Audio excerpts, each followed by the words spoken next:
Okay, my fellow peeps, looks like we have a 19th triple Rant House installation coming on this fucking week. So the first segment is grammar shaming. Second segment is toxic masculinity. And number 3 is Sarah from the Ed, Edd and Eddy show. Yeah, I just heard that this character shows no remorse to Ed or two of the other Eds. At what fucking purpose, peeps? Well, anyway, my fellow peeps, let's get on with them. Okay, starting off with grammar shaming.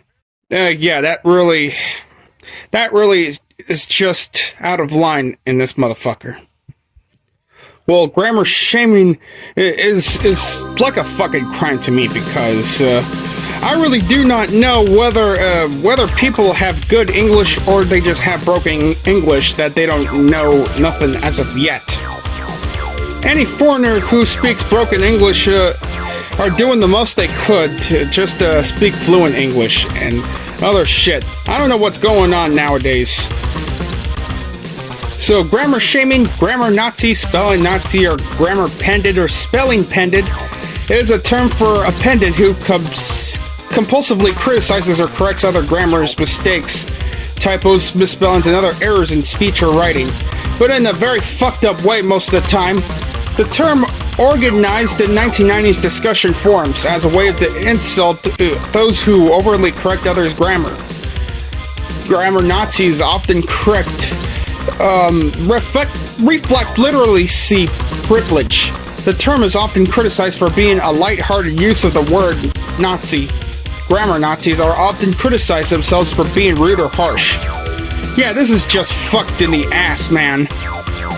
You know what? I don't think I should be saying Nazi in the rest of the fucking video. Okay, with the spread of social media, grammar shamers have become more common as it is easier than ever to correct typos and misspellings. Grammar shamers are particularly prevalent on Facebook, Reddit, and X. Facebook, more like fuckbook! Okay, one aspect for grammar shamers that is often criticized is their insistence of grammatical purism. Grammar shamers strictly adhere to traditional grammar rules. However, their focus on minute details detracts from effective communication. These pedants fail to recognize the many dialects of English or any of the fucking various foreign language. Yeah, the dialects of English such as African American English as correct. This can exhibit racism or classism. They fail to acknowledge the difference between standard and linguistic grammar. Grammar shamers strictly adhere to etymological fallacy, goddammit, and fail to recognize that words can have separate and formal meanings. Okay, the bogus rules is that many grammar pedants will rely on incorrect or outdated grammatical rules. Languages change over time, and formal grammar, it is not the only correct manner of speaking and writing. Controversial grammar is incredibly different. For example, a grammar shamer would be against using split infinitives, even though they are grammatically correct and perfectly acceptable conversationally. Fucking perfectionist bullshit. Okay, ethical critiques. Calling a grammar shamer as such is given a word a lot more lighthearted, meaning that context. Many argue that this is not an ethical practice. Regarding the atrocities committed by those fucking peace disturbers during World War II, additionally correcting people's grammar compulsively is oftentimes rude. These pedants can also be racist by not recognizing ethnic dialects. Shit. How fucking bogus do you think it could be?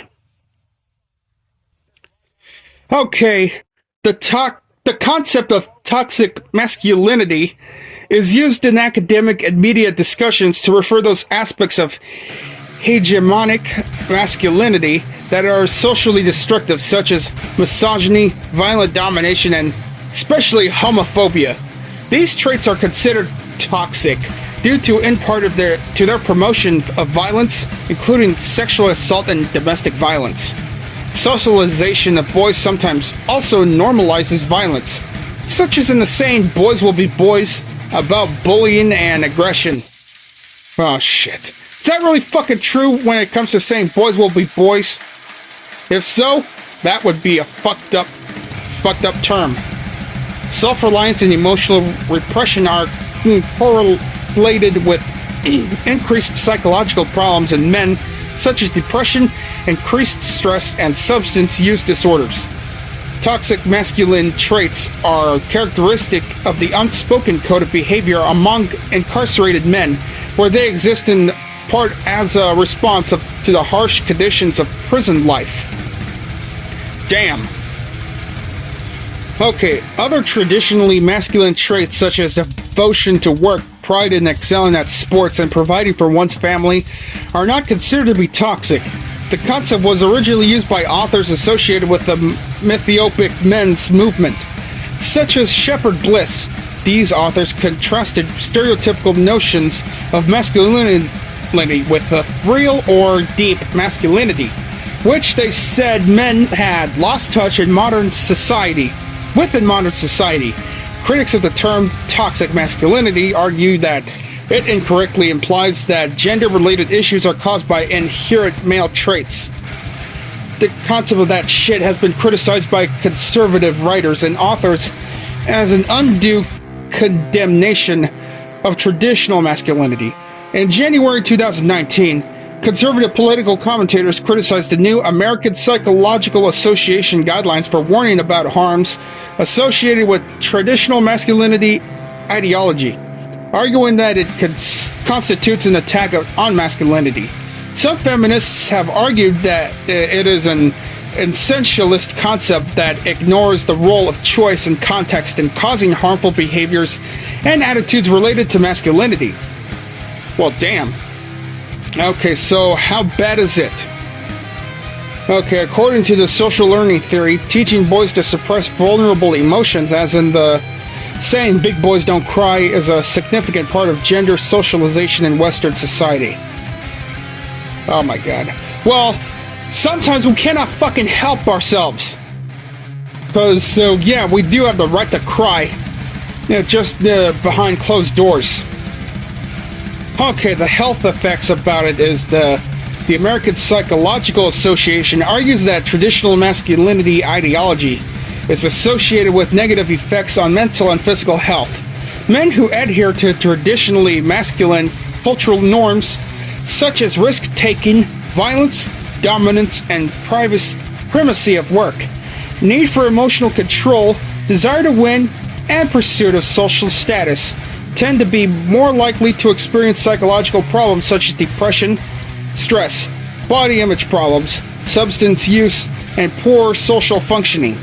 The effect tends to be stronger in men who also emphasize toxic masculine norms such as self-reliance, seeking power over women, and sexual promiscuity. Fuck.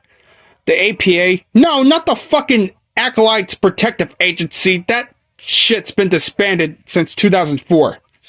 Okay, the APA guidelines were criticized by the British Psychological Society in the 2002 Proctor's Briefing on Psychological Intervention for Men, which argued that the concept of toxic masculinity may damage the therapeutic alliance, discourage men from seeking therapy, and contribute to the misdiagnosis of trauma. Wow, with this shit, all of our societies are fucked. Okay, when it comes to criticism, some conservatives, as well as many in the alt-right, see toxic masculinity as an incoherent concept or believe that there is no such thing as such.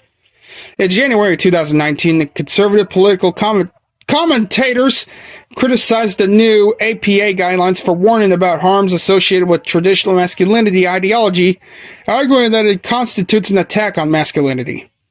The APA Chief of Professional Practice, Jared Skillings, responded to conservative criticism, stating that the report's discussion of traditional masculinity is about negative traits. Yeah, I don't know what the fuck's going on with that. Okay, my fellow peeps, moving on to Sarah from the Ed, Edd and Eddy franchise. She is one of the two secondary antagonists alongside with Kevin of the Cartoon Network series. Yeah, I did say that. Oh yeah, including the 2009 animated film Big Picture Show. She is Ed's younger sister and one of the cul-de-sac kids who lives on the titular cul-de-sac with her brother and her parents. Okay, so what the fuck's wrong with her? Okay, I'm gonna do what I can to go easy on her and not to go harsh, since she is a fucking minor. She is Ed's bossy, psychotic, spoiled, and conceited younger sister who acts cute and charming only when it serves her. Alright, she is Ed's unending loyalty and obedience, and mostly due to her constant threats of tattling on him. The fact that their mother always believes Sarah even when she is fibbing, and their father doesn't seem to take interest in their arguments. Oh shit. And it doesn't help Ed. She has a very loud mouth and a hair-triggered temper, and is easily agitated by others, especially her brother Ed. She is almost always hanging out with Naz or playing with Jimmy, and when she's not, she rushes to his aid at the moment he calls her. Sarah writes about her innermost feelings in her diary and has a crush on Ed. What, Double D? Though this is usually not quite enough to spare him for her wrath. Oh no, that's not good. Okay, in the Pain in the Ed episode, Sarah's shown her sadistic side when Ed used Eddie's hair as a violin. Much of her joys, but to Eddie's pain. Damn. It's been shown that she shares her brother's superhuman strength, as demonstrated when she dropped the toilet and then the principal's car on Naz, in Truther Ed, and when she threw a box of tissues at her and called her monkey face. In Little Ed Blue, she was apparently surprised to learn that her brother is much stronger than her, and is even more dangerous than she is when in a bad mood. Several minutes into the episode, she shouts at him when he kicked her and other kids from their home, only to have him shout right back at her even more loudly with more menace. So should I say that Sarah deserved that kind of karma? Well, you tell me. Okay, which frightens her and makes her back off and leave him be. Yep, talk about karma. She also seems to fear the Canker sisters because, unlike her brother, the sisters ain't afraid to bully the younger girl to get what they want. Eddie refuses to learn not to mess with Sarah, and it is often he who provokes her into physically attacking the Eds, and therefore she despises him the most. Oh my fucking god. Okay, Sarah's manipulating abilities can trick anyone into giving her what she wants, or doing what she says. As already stated, she is a common spoiled brat who refuses to take no for an answer. Yeah, but not as so spoiled or rotten fucking brats as Brian and Emma are, those spoiled, rotten pieces of shit. She'll either manipulate or whine until her desires are met. She's often determined to get what she wants, even if it means spoiling the fun of others. Including the rest of the other kids she and Jimmy hangs around with throughout the series. Sarah tolerated Johnny on the bare minimum due to him being annoying. Usually her wishes are granted right away before whining starts. She can exceptionally cruel when provoked. She locked Ed out of the house when the 8-hour monster movie marathon was on, showing she obviously doesn't care about the feelings of others. At least all Ed's love for monster movies and comics. Damn. Okay. Alright, in Ed, Edd and Eddy's Big Picture Show, Sarah has no explicit role as an antagonist like in the show. Sarah first appears at the very beginning when she and Jimmy are pretending to be movie directors. When they see the cul-de-sac being utterly destroyed as a result of the last scam made by the Eds and how the other kids want to catch them, they both decide to follow them and look happily as Rolf, Naz, and Kevin and Johnny give them the beating of the century. Sarah and Jimmy enter the trailer park, but By accident, Jimmy loses sight of Sarah and falls straight into the hands of the Kanker sisters when they are doing the laundry. Oh, that's fucked up. Sarah, unwilling to let the Kankers hurt Jimmy, defends him as a result of Sarah getting caught by them as well. After short tortures on Sarah, Jimmy reveals to them that the kids from the cul-de-sac want to find the Edds and then beat them mercilessly for their last scam. Finally, Sarah and Jimmy reach the amusement park where Eddie's brother lives in Wilfred's back. Sarah is disappointed by the fact that the Edds are still in one piece, and Jimmy asks if they missed the whole battle, but at this point, Eddie's brother appears. Okay, after the final confrontation and some apology that Eddy has made up, as Sarah is no longer enemies with the Edds and is now nice to Ed, they are now better friends since the end of the series, and as well as treating her brother, Ed, in a nice and warm way. Okay, my fellow peeps, I had it with this shit. So in conclusion, my fellow peeps, grammar shaming is one of those habits that fucks up our mental health. And toxic masculinity, because patriarchy influencing the entire men is a bad look for all women and LGBT people, especially African Americans. And as for Sarah, even though I ranted on her already, but I bet that she redeemed herself after all the bad actions that she caused. So, yeah. If you peeps still hate this character, opinion tolerated.